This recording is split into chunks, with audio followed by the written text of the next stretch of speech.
Hey y'all, welcome back. Today I'm going to show you how we like to implement some straight arm pull aparts, some different variations of straight arm pull aparts into our workouts.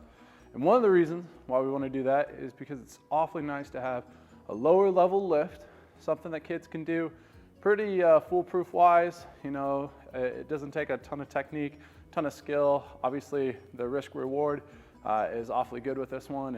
And one of the things that we also love is posterior shoulder strength. So here are the 4 variations that we're going to show. We'll use them over the course of the semester, and they're kind of a go-to for us when we pair up with bench press. Okay, so the first one that we have is just a regular straight arm pull apart, where we are going to pull back, squeeze our shoulder blades tight each time.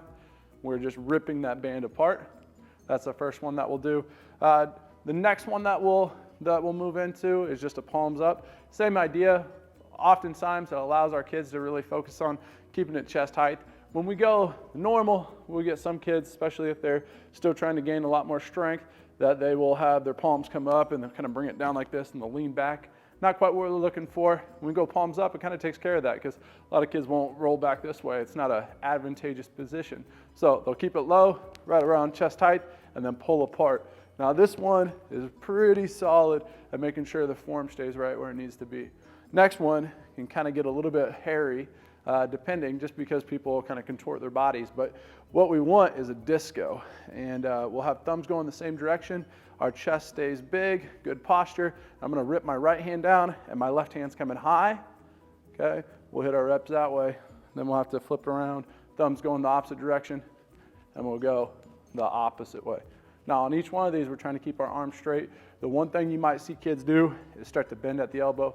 Not quite what we're looking for. We want to keep the arm straight, so it's hitting posterior shoulder pretty solid. And then last one that we have, it's kind of a combo. We'll do a frontal raise to a pull apart. So all the way up, pull it apart, and then all the way back down. These 4 variations are the variations that we'll use throughout the course of the semester.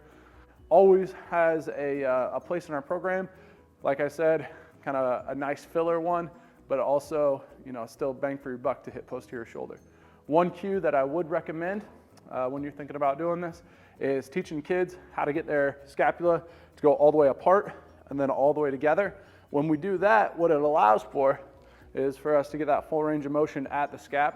One of the cues that you can use is, can you squeeze a pencil in between your shoulder blades? If you can't squeeze the pencil in between your shoulder blades, you're not getting that full contraction. That'll be an easy one for kids to kind of relate to. So hopefully that helps for you. Hopefully that's something you can implement maybe over the course of your semester. Maybe you like to program weekly. Whatever that looks like for you, gives you some variation and some things to think about. Thanks, y'all.